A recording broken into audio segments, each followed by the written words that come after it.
नमस्कार, मैं चंदन कुमार और आप देख रहे हैं अपना पसंदीदा चैनल अंगवानी।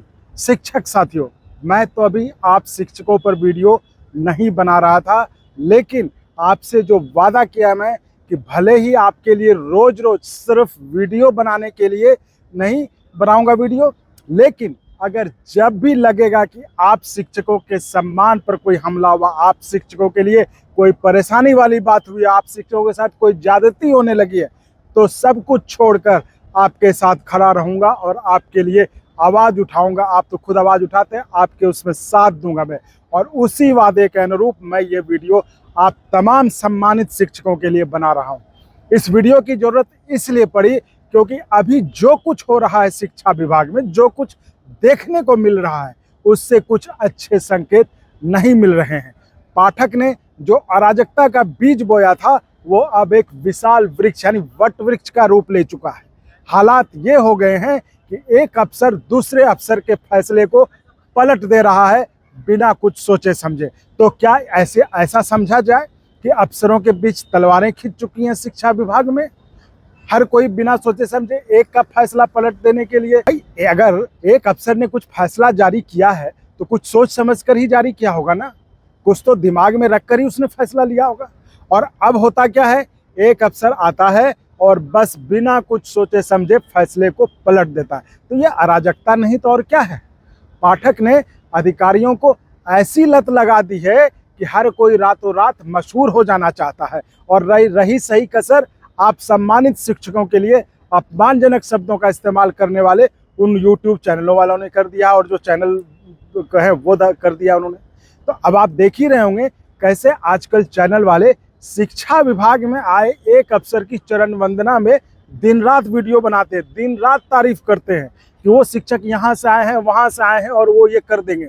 आप समझ ही रहे होंगे सब कुछ। ये वही अफसर हैं जिनको शिक्षा विभाग में आए हुए अभी एक हफ्ता भी नहीं हुआ कि पाठक की तरह लाइमलाइट में आने के लिए उन्होंने आईएएस बैद्यनाथ यादव के फैसले को पलटते हुए बिहार में खासे महत्वपूर्ण पर्व जितिया की छुट्टी को रद्द करते हुए उस दिन परीक्षा रख दिया।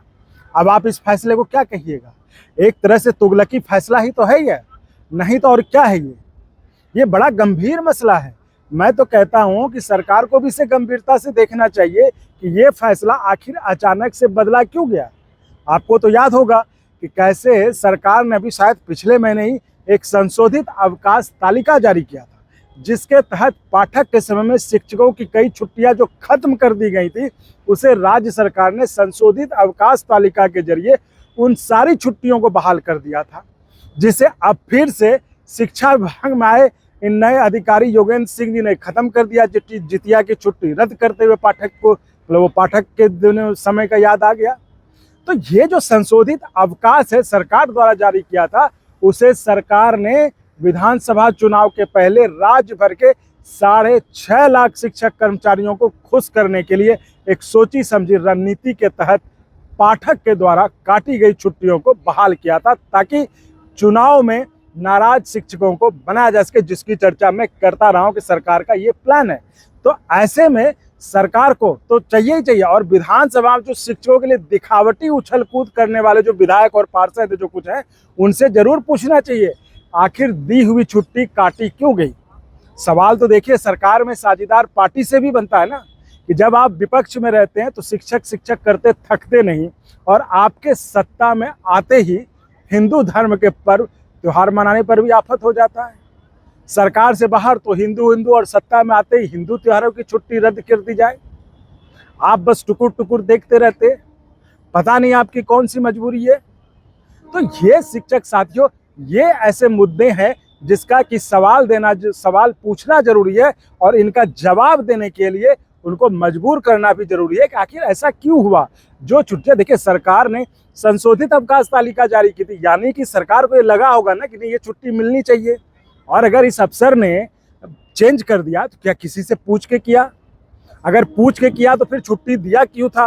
ये सवाल बनते हैं ना। अगर आपने फिर से छुट्टी हटा दिया, ठीक हटा दिया, तो फिर दिया क्यों था 1 महीने पहले? और 1 महीने पहले दिया था तो क्या अब 1 महीने में ऐसा क्या होगा कि लगने लगा कि भाई अब छुट्टी की जरूरत नहीं है? तो यही कह रहा हूँ ये एक एक ट्रेन जो चला ना कि हम अधिकारी हैं, आईएएस हैं, हम जो मन में होगा सो करेंगे। इसी तरह पाठक ने किया था, मुख्यमंत्री ने विधानसभा में घोषणा किया, वो कहते रहे कि सुबह 10 से 4 होगा, लेकिन अब तक नहीं हुआ। तो उसी तरह यह है कि भाई सरकार की तरफ से फैसला हुआ कि छुट्टी होंगी, उनमें जितिया की छुट्टी। जितिया आप समझ सकते हैं बिहार में कितना महत्व का त्यौहार है, कितनी हर माँ, अगर ये अफसर बिहार के होंगे तो इनको पता होगा कि इनकी माँ इन्हीं के लिए रखती होगी। हर किसी की माँ अपने बच्चों के लिए जितिया का पर्व रखती ताकि उसका बच्चा जो है उसकी उम्र लंबी हो। और ये अफसर अगर बिहार को तो इनको नहीं पता जितिया के बारे में। तो आप बताइए क्या मतलब, तो क्या वो शिक्षिकाएं जो महिला शिक्षक हैं, शिक्षिका, तो वो जितिया ना करें, अपने बच्चों की लंबी उम्र की कामना ना करें? इसका मतलब तो यही हुआ ना, अगर वो ड्यूटी में रहेंगी तो जितिया में कितना उपवास, कड़ा फास्ट रखना होता है महिलाओं को। तो ये क्या उनको नहीं पता क्या वो बिहार से बाहर के हैं? अगर वो बाहर के हैं तो जिनसे उन्होंने सलाह ली उन्होंने तो बताया होगा। और इससे क्या हो गया, जब जो पहले शेड्यूल बैद्यनाथ यादव के द्वारा जारी किया गया था उससे कुछ असर तो हो नहीं रहा था। तो क्या जरूरी थी उसको चेंज करके आपने ऐसा फैला दिया कि जितिया के दिन आपने ड्यूटी कर दिया। चलिए ठीक है, आपको फैलाना था, उसको स्प्रेड करना था, एक दिन बाद कर लेते, ऐसा कोई पहाड़ तो नहीं टूट रहा था। तो देखिए ये सिर्फ और सिर्फ ये जो है ना, ये जो अब एक ललक छप गई ना, जो पाठक छाप जो ये है कि हमको पब्लिसिटी माना है, लाइमलाइट माना है, और ये जो कुछ जो चैनल हैं जो कि आपके लिए अपमानजनक शब्दों का इस्तेमाल करते हैं, वो इस तरह का माहौल खराब करते हैं। अफसरों की तरह तारीफ है, आप भी ऐसा कीजिए, आप भी सकते, आप रोज छाए रहिएगा मीडिया में, रोज आपका होगा, मुख्यमंत्री आपको पसंद करेंगे, वाहवाही होगी। तो इस सबसे कुछ नहीं होने वाला अफसर साहब। इसलिए कम से कम धार्मिक भावनाओं का जो है इस तरह से मजाक मत उड़ाइए, उसका ध्यान रखिए और उनका सम्मान कीजिए। देखिए कितनी मुश्किल से, मुझे तो लगता है सरकार को जब पता चलेगा, जब मुख्यमंत्री या जो पार्टी का अफसर, उनको जब पता चलेगा कि ऐसा कर दिया इन्होंने, तो शायद जो पूछेंगे भाई ऐसा आपने क्यों किया, क्योंकि अभी 1 महीने पहले तो चेंज करके जो है अवकाश तालिका जारी की गई थी। तो मुझे लगता है कि सरकार का ध्यान इस पर जाएगा और ऐसे अफसरों पर नकेल कसने की कोशिश होगी। ऐसा नहीं कि बेलगाम अफसरशाही का जो उदाहरण बिहार में हर रोज कुछ से कुछ देखने को मिल जाता है, इस पर काबू करने की जरूरत है। कम से कम जो सत्ताधारी दल के जो विधायक जो खूब मतलब एकदम विधानसभा में उछल उछल के शिक्षकों के बारे में हल्ला करते हैं, सत्ताधारी गठबंधन के नेताजी जिनको घोटाला नजर आ जाता है बैग में, कम से कम ये तो ठीक करवा लो भाई, जितिया पे तो ठीक करवा लो। जितिया तो आपका पर्व का मामला है, आपकी माँ भी करती होंगी जितिया। ऐसा कैसे होगा अपनी माँ से जितिया, दूसरों के बच्चे जो बच्चे हैं उनकी माँ ना करे जितिया, वो बस गुनाह शिक्षिका हैं।